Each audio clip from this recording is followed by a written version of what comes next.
Hey guys, we are going to talk a little bit about Supreme Court opinions. Okay, you've watched the videos, you know there are three different types. So let's start with the majority opinion. So when the Supreme Court hears a case, the first thing they have to decide is how they're going to rule on the case. So after they've heard both sides in the case, they've asked their questions, they've deliberated, they take a vote on the decision. And when they do that, the majority side is what wins. Okay. So what happens is they create their holding. The holding is just their decision. It's how they're going to rule in this court. And based on that holding, the Chief Justice will assign the writing of the majority opinion to somebody on the court. Generally speaking, if he's in the majority, currently it is a he. If he is in the majority, he will write it, but he can also assign it to someone else on the majority. Okay, what's the majority opinion? That is the written response from the winning side. So they take the holding of the court and they then write the legal rationale, the constitutional explanation of why they decided in that manner. The next type of opinion we have is the minority opinion, or also called the dissenting opinion. That obviously is the other side. So if the case is decided 5-4, the minority or dissenting opinion is coming from the 4. And what they're going to do is they're going to write why they disagree with the opinion as it was written by the majority.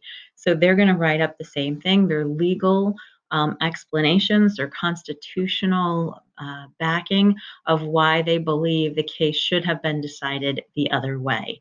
Each member of the dissenting side can write a dissenting opinion, or one person can write it and the rest of them can join if they choose to. Okay, so the dissenting opinion is the written response from the other side of the decision.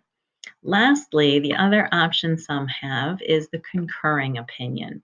So the concurring opinion is going to come from someone in the 5, so somebody in the majority, and what they're going to do is explain why they believe the case was decided in the proper manner, like the right side won, but for different reasons. And this concurring opinion will say the majority is correct, but if it were up to me, I would have leaned more toward this principle of law or this part of the Constitution.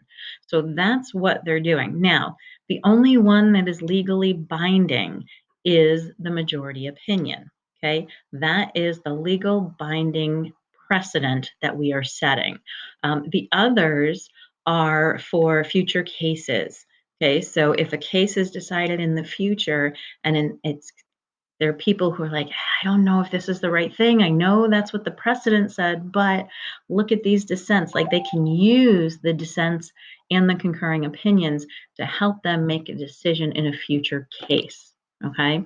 Now, a precedent, what that means is once the majority is decided, that case sets a precedent for every other case coming after it. So right now, we don't need to have a case going to the Supreme Court about whether or not schools can search your backpacks because that was already decided in a court case, TLO versus New Jersey. So if you brought a case, they'd be like, yeah, we don't even need to see this because we've already made a decision on this. And they've decided that, yes, schools can search your backpacks. Why? I know you're all angry. Why?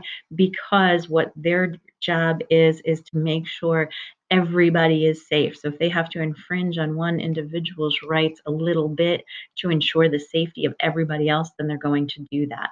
So the precedent is what has been decided by the court today, and it will continue to influence decisions into the future. And it will also prevent cases from going to the court because they've already decided. Don't need to redecide this case because there's a precedent that does that for us. So that's it for today. If you want, come see me at 1 o'clock and you can see the live version.